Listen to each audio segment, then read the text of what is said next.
என்னங்க போன மேட்ச்ல தோத்ததுல இருந்து அப்படியே நிதானமான ஆட்டத்த ஆட ஆரம்பிச்சிட்டீங்களே! அப்படின்ற மாரி வந்து பார்த்தீங்கன்னா, நடந்து முடிஞ்சது தான் வந்து பார்த்தீங்கன்னா, India versus England 3 test match day 1னே சொல்லலாம்.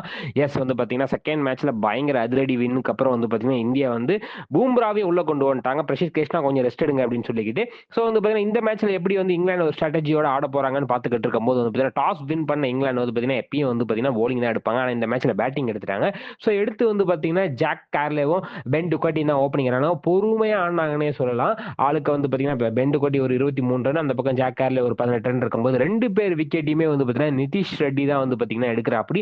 என்னங்க சொல்றீங்க? ஆமா ஒரு புதுசா ட்ரை பண்ணி பார்ப்போமேன்னு அவர போட விட்டோம். விக்கெட் விழுந்துருச்சு அப்படின்ற அளவுக்கு வந்து பார்த்தீங்கன்னா, 2 பேர் விக்கெட் போக, அதுக்கப்புறம் ஆலி பாப்பும், ஜோ ரூட்டும் வந்து பார்த்தீங்கன்னா இறங்குனாங்க.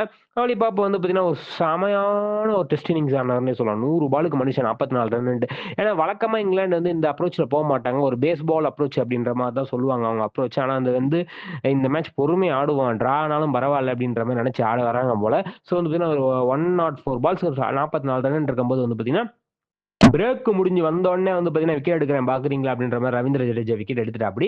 ஸோ அதைத் தொடர்ந்து வந்து பார்த்தீங்கன்னா, ஹாரி ப்ரூக் விக்கெட்ட வந்து பார்த்தீங்கன்னா, பூம்ரா 11 ரன்னுக்கு தூக்குறாரு. ஸோ 4 விக்கெட் விழுகுது.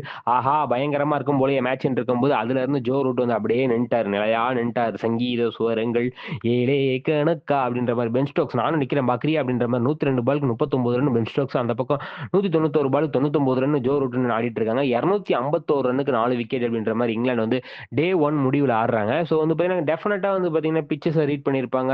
போன மேட்ச்ல வந்து பார்த்தீங்கன்னா, நெறைய கத்துட்டு இருப்பாங்க. ஸோ அதெல்லாம் வந்து இம்ப்ளிமெண்ட் பண்றாங்க இங்கிலாந்து அப்படின்ற மாரி வந்து பார்த்தீங்கன்னா, அவங்க பேட்டிங் ஸ்டைல்லயே தெரியுது.